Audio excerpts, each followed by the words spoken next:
Kemarin terjadi Bapak Ibu sekalian ada seorang kisah nyata di Saudi, seorang pramugari yang saya tahu pramugari dari penerbangan kita, yang kisahnya sempat dibahas oleh para ulama di Saudi.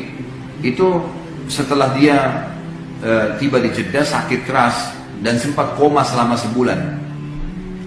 Waktu dia koma selama sebulan, suster-suster yang ada di situ semua memberikan kesaksian kalau orang ini sering berteriak-teriak, tapi dalam kondisi koma, nggak sadar, sering teriak-teriak. Sebulan tepatnya dari kejadian tersebut, maka pramugari ini terbangun.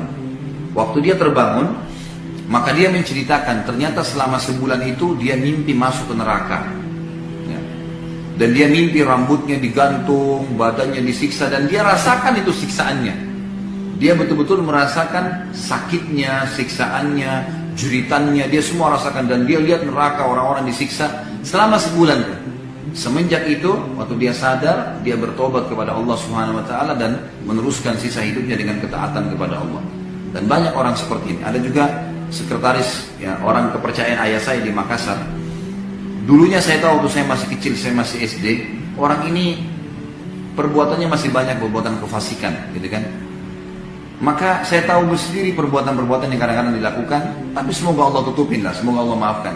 Subhanallah, beberapa tahun setelah itu saya lihat, saya pas kuliah di Madinah, saya pulang liburan, terus saya lihat orang ini kok berubah, gitu.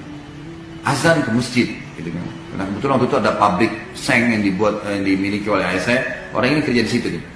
Maka saya tanya, kenapa kok Om, saya panggil Om itu, kenapa kok bisa berubah seperti ini? Dia bilang, saya mimpi Khalid, saya masuk ke neraka. Dan ini sebuah nikmat yang Allah kasih sebenarnya buat dia, ya.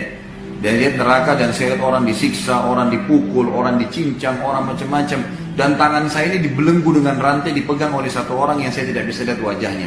Kemudian saya diperlihatkan, seakan-akan saya sedang digiring ke satu tempat siksaan yang akan saya disiksa. Terus kemudian saya dalam sementara jalan, terus saya memohon, apa saya masih bisa kembali ke dunia, saya mau memperbaiki hidup saya. Ya. Orang itu tidak jawab, sampai dikelilingi semua tempat-tempat siksaan ini, dan saya lihat sendiri orang teriak, orang kesakitan, orang ini. Sampai akhirnya dia mengatakan, masih ada sisa umur yang tersisa buat kamu, kalau kau mau tobat masih bisa. Kemudian dia pun akhirnya bangun dan sadar, mulai semua itu menjadi orang baik, dan alhamdulillah sampai sekarang Masya Allah, orangnya sudah dalam ketaatan kepada Allah Subhanahu Wa Taala. Tentu tidak semua orang Allah karunia seperti ini, ya. Tetapi kita ambil pelajaran, manusia yang jeli adalah manusia yang mengambil pelajaran dari orang lain. Cukup.